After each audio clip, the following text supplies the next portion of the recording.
4 final questions as we round the bases with Luke Russert. I was thinking about this recently too. Lionel Messi is in the United States. You and Ronaldo, for that matter, too, who you saw over in Russia in the World Cup. But tell me about rubbing elbows with Messi in your travels. That was pretty cool. Surreal story. So it's first time I'm doing a foreign trip abroad. I'm nervous. I'm excited. I got everything in between. I get stopped in the Buenos Aires airport because I have all these like probiotics and vitamin supplements for my stomach and whatnot, and they think it's drugs. And so I get hauled up in the airport for like an hour and a half, 2 hours with this drug sniffing dog, and they're kind of being obnoxious to me. But I'm like, okay. Finally, I get cleared after the chemist goes, oh, it's a probiotic. They're like, just keep it in the bottle next time. Don't put it in plastic bags. I was like, I'm trying to be a better packer. So I end up in this airport in Buenos Aires. I'm flying down to Patagonia. So it's the domestic connection airport. And I'm trying to get some sleep before the flight takes off. And I hear this screaming. And I'm like, oh, my God, the airport's under attack. This is not good. People are freaking out. And it turns out the Argentinian national team was on their way to a South American Cup game against Colombia. And I perk up and I see women crying, men screaming, men crying. And they go, Messi, Messi, Messi. And there's Messi walking right through the terminal, cool as a cucumber, right? Got the tattoos, just got his a practice jersey on. He's wearing shorts. And he's with this like big, thick bodyguard. And they're all going crazy taking his photo. And in my mind, I was like, I gotta touch him. I mean, it's Messi. I mean, people live their entire lives in Argentina and never see Messi, right? The national hero. So I went over and I touched him. And of course, the bouncers like, get off. And we made eye contact and he kind of gave me a little bit of a smile. And that was a surreal moment. And I'm so excited that he's in the US. And that's just, I think you've experienced this, but as big as we are in the United States for football and baseball or basketball, nothing compares to the insanity that is soccer at the highest level around the world, mainly because it is a global phenomenon. And like one of the things in the World Cup that I mentioned in the book was I saw Portugal play Morocco, and all these people would boo Ronaldo when the ball would touch. They would just yell Messi, and you're like, what? You got some guy from Africa, some guy from Asia, some guy from the Middle East, a guy from South America, North America, who has no rooting interest in this game between Morocco and Portugal. They're just happy to be there. But when Ronaldo touches the ball, they start booing incessantly because they love Messi so much. It's a wild thing. It's really, really cool. World Cup coming to Kansas City in 2026. I know. Anyway, it's a great soccer town. Yeah. Super excited about it. I'm sure we'll be on the road for 3 weeks at that point, but we'll see what happens. Second question as we round the bases. Tell me more about the Corey C. Griffin Foundation. So the Corey C. Griffin Foundation is for my buddy Corey. He passed away in a diving accident at age 27. And before he died, did a lot of work with our former classmate at BC, the late, great Pete Frates, who sadly succumbed to ALS a few years ago. And Corey was one of the people who started the Ice Bucket Challenge. So that's been something that's been very much important. So one of the things that he does with his foundation is elevate the awareness of ALS and helping out those people, as well as doing a lot of stuff for kids in the Boston community and helping them with educational empowerment and whatnot. So it's a wonderful organization named after my late great friend Corey that does so much great work in so many different spaces. And it's just really taken on this stature, which I think is something way beyond our wildest dreams. And it's just a testament to his spirit. I mean, he's just such a beloved guy who did so much for so many. And Pete, before he passed away, did a lot to up the foundation. So we're very thankful for that. I think everybody knows Pete's name, and you wrote so beautifully about Corey in the book and that tragic accident. And so what an incredible way to continue the legacy of what was important to him. Third question as we round the bases.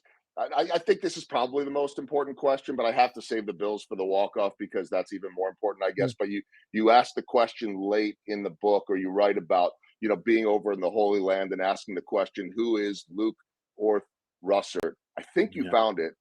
Who is Luke Russert? It's work in progress, as I always like to say, but I'm somebody who's way more comfortable in my own skin than before I started that journey. And I like the storytelling space. I think I'll probably stay in that in some capacity, whether it's write another book or podcast like you, or do some sort of documentary work or something in there.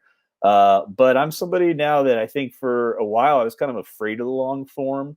because I like that routine and the regimentation. But now I've started to embrace the long form and embrace that sort of creative side and sort of see what I can churn out. So I think that's the sort of space I'm in at the moment. Okay, we'll wrap it up with something that I believe you feel like is even more important than your own well-being, and that would be the Buffalo Bills. And I will tell you this right now, as a converted transplant Chiefs fan, it's a very easy thing to do, by the way, with All right. Patrick Mahomes. I will root for your Bills if they can get by the Chiefs because Yeah. I love the small town Not story. I love easy. the blue collar story. It's not, but it's very compelling right now too. And I know that you will think of your father every step of the way. Tell me about what it would mean to you. I mean, you end the book with it, right? You end the book in the acknowledgments in Yeah. tears. It sounded like on the Audible. I Yeah. mean, I was Well, actually able to you listen you to it. bring up you listened to it on the Audible, so you felt that. So yeah, I felt it. there's a lot of heavy things Oh, in the book. All right. But the only time that we had to do multiple takes in the recording studio for the Audible because I couldn't get through it was talking about the Bills winning the Super Bowl. And that just gets me to this emotional place where good people deserve good things. The people of Buffalo are yeah, such salt of the earth, sweet, nice people. And it's something that would just bring them such a sense of jubilation and such a sense of accomplishment and just sense of pride that I just want so badly for them and for my grandfather and for my dad. It's just something yeah. that would be so incredibly special for the community. And there's so many ghosts that would celebrate that one. So I hope to live to see it. I think we have a good chance this year.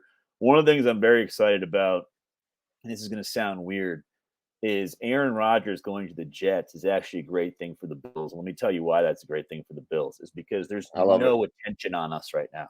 All the attention is on Aaron Rodgers, the New York media, and people like to pump up Miami. They've been pumping up Miami for the last 10 years. Okay, that's great. I like that. I welcome that because we play way better when we're loose. We play way better when we're under the radar. We play way better when the expectations are lower. And let them get all the media attention, let them get all the coverage.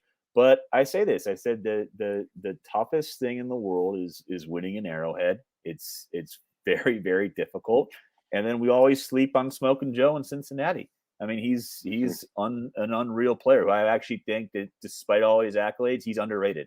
I think Joe Burrow is underrated. I don't Yeah. think people he's now to me the second best in the league. I go Mahomes, Burrow, and then I go Allen. And I just think that those are two monumental mountains you have to climb to get far. And just freaking NFC. I mean, nothing. Nothing. Yeah. You No, take that's the true. Chargers, you put the Chargers in the NFC, they'd win the NFC. It's like Actually, for a league about parity, it's like, oh my God, the Bills are finally relevant again, 20 years after being in the wilderness.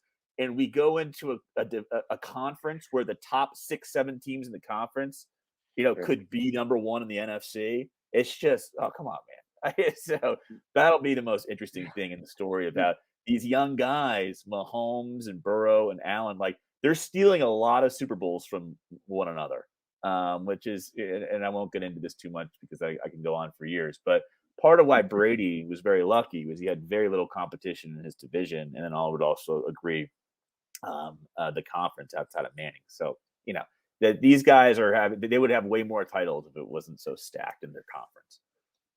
You could stick the Bills in the American League Central, and they would win that division in baseball right now. But that's Well, so. I'm wearing my Nationals World Series shirt from 2019. We're not too Yeah, far, but I think we're a few ahead of you. I was. But Yeah, at least we have I, some hope. That's what I will say. I always do this when people reference a game. You were talking about the first ever game at Nats Park, which is weird. I didn't remember that it was a one game, and then they It went on was the a road. one So they game, and you know why it was a one game is because they were incredibly focused on Bush being able to throw out the first pitch. And right. so the way it would work with Bush's schedule was to have it had to be Sunday because they wanted it on the that's back when like the ESPN was the game of the week, right? That was the big thing in baseball. Yep. And so for the ESPN window and Bush's schedule, that was the only time it worked. So yeah, the rare one game series against Atlanta. Yeah, and I went and I looked it up. I always do that when I see a game. Like, oh, did it play out? It's partly because I have so many players say back in this game I did blah blah blah, and then you look it up and it's like, no, that's actually not what happened You because they forget the misremember. story sheet. Yeah. So but I looked it up because I'm like, I know where I was because and I'm like, that would have been opening day, and I looked, I'm like, no, it was the day before opening day because that was March 30th. March 31st, '08 was my first ever, the first of now thousands of pregame shows, my first Wow. ever pregame show, and I don't remember what the heck happened 2 days ago, let alone 16 years ago. But I remember that the Royals, it wouldn't have been a walk-off. They were in Detroit, won an extra innings, and that was the first ever game that I did in the That's so great. we remember those type of things. And of course, baseball's so important for the book.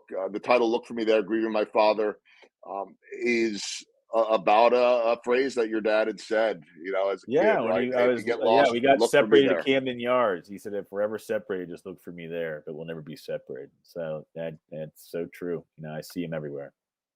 Yeah. Well, again, congratulations on the book. Thanks for being so generous with your time. I highly encourage everybody to check this out. If you're dealing with grief, everybody does. It'll help you. It'll uplift you. It'll give you a lot of perspective on life, and you'll get some great sports analysis in there as well. Which I'm not going to wind up Luke anymore on the Bills, other than to say that if they get there, I will be thinking about you and You're your a good father man. and your You're a good grandfather. man. And I look Luke, forward thank to the 2029 Royals Nationals World Series. All right. yes. Yeah, we beat you 1 out of 3 games this year. We had our outfielder hit a home run that knocked out a light on a scoreboard, and it was like Well, they're it was a excited. catch We're over excited strip. in DC for this kid from LSU, Dylan. He looks He's a he stud, looks pretty Dylan special. Cruz. So yeah, Dylan Cruz and the guy Gray we got over from unloading all Yep. of our roster. But Yeah. I look back on it, man. Juan Soto, Trey Turner, Anthony Rendon, and on the same team winning the World Series, and then also 1 year with Harper. You appreciate it when you got it. So that Yep. 2015 Royals team, those 2014 teams, Totally get it. appreciate it. Those were good Totally, times. totally get it. Maybe I'll see you at Nats Park next summer. Indeed, it'd Luke, be congrats fun. again. Take it I easy, man. appreciate it. Take it easy, Thanks, Luke. Joel. Have a good one.